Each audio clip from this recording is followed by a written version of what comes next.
চতুর্থ ম্যাচে ইসলামাবাদ ইউনাইটেডের বিপক্ষে তাকে আর দলে রাখা হয়নি। হ্যাঁ, ঠিকই শুনছেন, মাত্র এক ম্যাচ আগে জ্বর তোলা বাংলাদেশের তরুণ ওপেনার পারভেজ হোসেন ইমন হঠাৎ করে ছিটকে গেলেন দল থেকে। কিন্তু কেন, কি হয়েছিল তার সঙ্গে? পাকিস্তান সুপার লিগে লাহোর কালান্দার্সের হয়ে শুরুটা ভালো ছিল না ইমনের। প্রথম 2 ম্যাচে রান করতে ব্যর্থ, সমালোচনার জ্বর।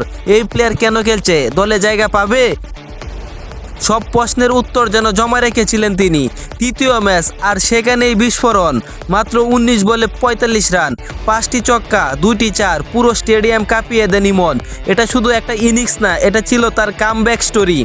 কিন্তু সুখটা বেশিক্ষণ স্থায়ী হলো না। ফিল্ডিং করতে গিয়ে একটি ক্যাচ ধরতে জাপ দেন ইমন। বল ধরলেও মাটিতে পড়ে গিয়ে কাঁধে আঘাত পান। মাঠে সঙ্গে সঙ্গে মেডিকেল টিম। ইমন ব্যথায় কাতর, দর্শকদের উচ্ছ্বাস। এক মুহূর্তে নেমে আসে নীরবতা। এই ইনজুরির কারণেই চতুর্থ ম্যাচে তাকে আর দলে রাখা হয়নি। দলকে নামতে হয়েছে নতুন কম্বিনেশন নিয়ে।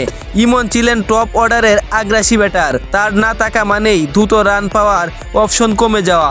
লাহোর কালান্দার্সের জন্য বড় একটা ধাক্কা। যে সময়ে ফর্মে ফিরেছিলেন ইমন, ঠিক তখনই ইনজুরি। তবে একটা জিনিস পরিষ্কার, 19 বলে 45 রান প্রমাণ করে তিনি ম্যাচ উইনার হতে পারেন। এখন প্রশ্ন একটাই, কবে ফিরবেন পারভেজ হোসেন ইমন? আবার কি এমন ঝড় তুলবেন? বাকিটা সময়ের অপেক্ষা।